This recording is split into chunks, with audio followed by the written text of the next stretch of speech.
Mama wakwaba wafreme Ajoa searching mesrel na wa subscribe to my channel. Mia notification bell no so for more news. Ebusuafo ene nipa ya okase o trese ofri water region. Na also okase nche.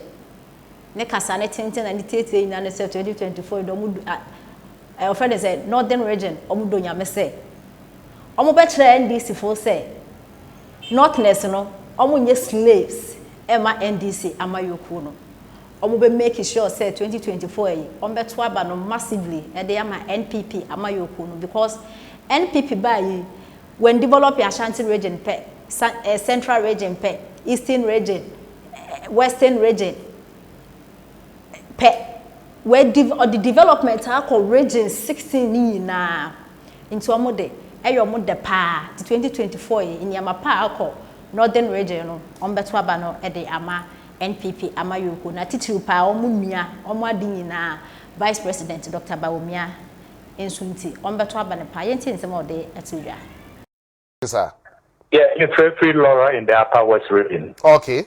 No, the TV there, me use free station via I guess a station. And says Honorable Mama Philo inside Nandom constituency.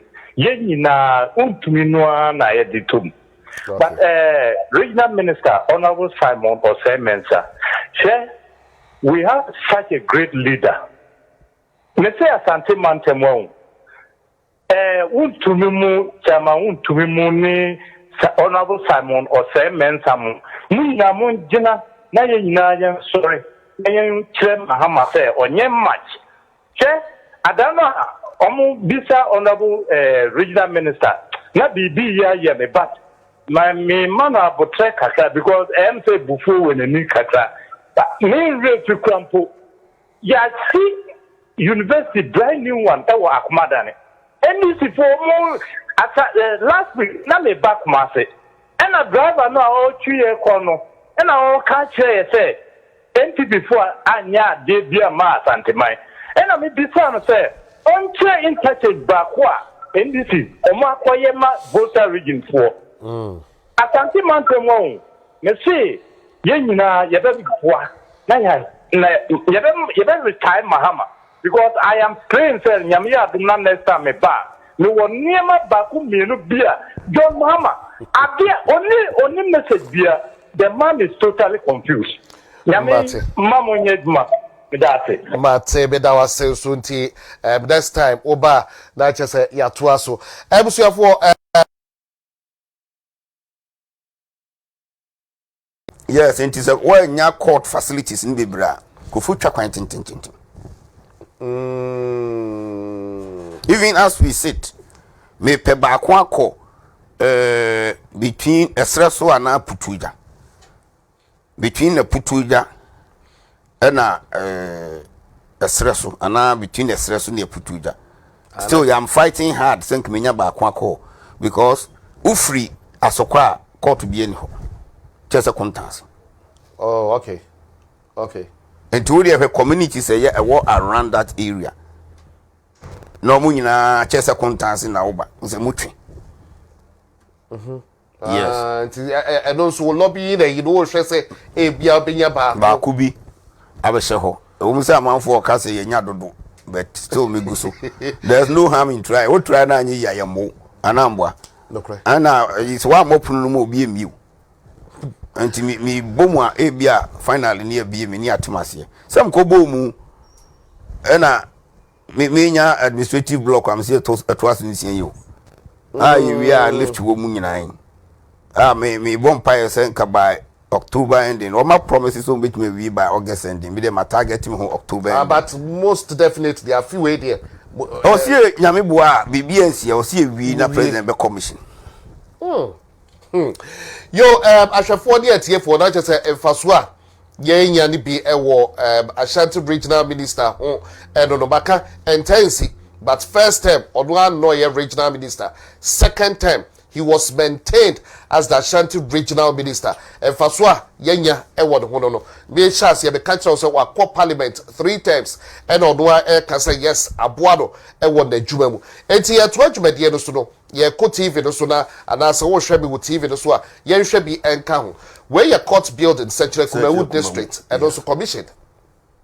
Moving on, where you such like when a court buildings, Ninja Swefel, me would yan yefel, Petty number 2, District Court, Abansia West District, and also, where's your commission? Petty number 2, commissioned. Commissioned? Yes. All right. Eti Yasha Court, the Jacobu District Court, Abansia Central District. And also your commissioned. Fekeke, Jabin Circuit Court, ADA, Jabin Municipal. Jabin, no, who could Jabin Krumwa? Ufi, and just so could Jabin. Before, sir, Ube drew a BMP for this young on her left. What is your? And I will share will screen, so we'll share want to be TV so on Facebook. We bet to be a drop all comments. Now the NF Federal doing in that district court, just so municipal. Yes. And also you had the ketwa. Yes. Yeah, the some way so you from scratch. Yes. Everything I from scratch. Bon magistrate court. Ukromne doina. Just okay. Bon magistrate court. And also within the Ejeso municipal just woman 2. Okay. Bon and a donina. So more that back war. Okay. Enti court diner yeshe a district court building at a Buamai Fija Kwabre North and also no commissioned. Hey, NPP. Yeshe o say NPP yeshe. Bampontin Courthouse. Kwabre East Municipal. I don't know so who was screen on our TV no so who no kama Mampontin road na e kwan kura. Ade we ya kan so ye bokro ni din ye tubura ni ya kire sie ye bokro ni din ba bi wo hod ba dodo na so who sa address no bata ho mo am wo hod mo aku dada ba nye se nkontompo ni yecha commissioned in Tonso Courthouse we ya Kwabre East Municipal I don't know so no commissioned and ye wa Offensive North District Court I don't know so no commissioned no e kire se ye wie NPP ashase or the aso abofo we si we wie nti kama offensive no every akumadan yeah and Asukwa District Court commission we no na mem spray ni kakra beginning no kra we contemplating zenka osi yifrim na omo ewo o structure bi ewo form na omo beye modification wo form ni nyina na omo si esoro no to aso no more old structure be one alpha traffic light no constant chain ho e ba ha no say right ho yeah na ye dan here be that they have to do several modifications na to aso the top no say so just erecting more pillars for form no okay and sana san be sisuro the atwas wo NPP ana minister be be so kan no kure no so de kire no no aka no kure e de a kire so da bibi tietie wo hodom no awie nti untume nkasa de ye kan ye nkontompo asokorema pon district court asokorema pon so edie nti we no ye wo mu ye adwuma wo be ye commission because also wo to aso to here baby at this staircase no be kosro no e no mo de ade abobo so se de nsuo mfam nkofom nti o ma wie fom no nti afi no baba be siso afi but o mo ye adwuma wo okay nti we wo asokore mampo Pankrono Circuit Court Otafo Municipal kama we so we front view no yes front view ni yeshe be one twa face no we twa from chamber side enti district diary on want to be TV Manswa Dubia Bosomo Magistrate Court edie Abansia South District